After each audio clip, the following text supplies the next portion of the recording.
La gallineta pèl-roja. Hi havia una vegada una gallineta pèl-roja que buscava per aquí i per allà alguna cosa per menjar i va descobrir uns apetitosos grans de blat. En comptes de picotejar-los, de seguida va sembrar-los. Porquet, porquet, amic meu, que em pots ajudar a sembrar aquests grans de blat? Va demanar la gallineta. No puc, m'he d'anar a rentar-me, va respondre el porquet abans de marxar. Aleshores la gallineta pèl-roja va sembrar els grans de blat, tota sola. Ben aviat van sortir unes boniques espigues. Ànec, ànec, amic meu, que em pots ajudar a collir aquestes espigues de blat? Va demanar la gallineta pèl-roja. No puc, encara no he acabat de banyar-me, va respondre l'ànec abans de marxar.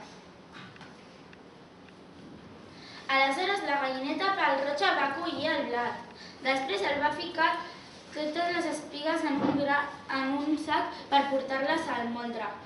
Com passava el sac? I que petita era la gallineta. Gat, gat, amic meu, que em pots ajudar a portar aquest sac de blat al molí? Va preguntar la gallineta pèl-roja. No puc, he d'anar a rentar-me, miau, va respondre el gat abans de marxar. Aleshores, la gallineta pèl-roja va portar el feixuc sac tota sola. Va treballar de valent,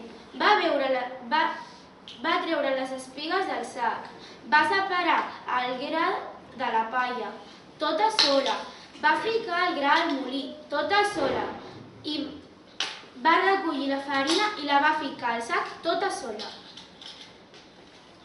Un cop a casa, la gallineta va posar una mica de farina damunt de la taula i va agafar una mica d'aigua i sal i llevat per preparar la massa del pa. I durant molta estona va treballar la massa, tota sola. Ni el porquet, ni l'ànec, ni el gat no van venir a ajudar-la. Finalment, el pa va ser cuit. Finalment, la gallineta el va treure del forn. Quina olor tan deliciosa! El porquet, l'ànec i el gat van venir de seguida. Gallina, gallina, amiga nostra, que podem ajudar-te a menjar aquest pa tan bo? La gallina pèl-roja va reflexionar una bona estona i al fi va dir: He sembrat el blat tota sola, he collit el blat tota sola, he portat el sac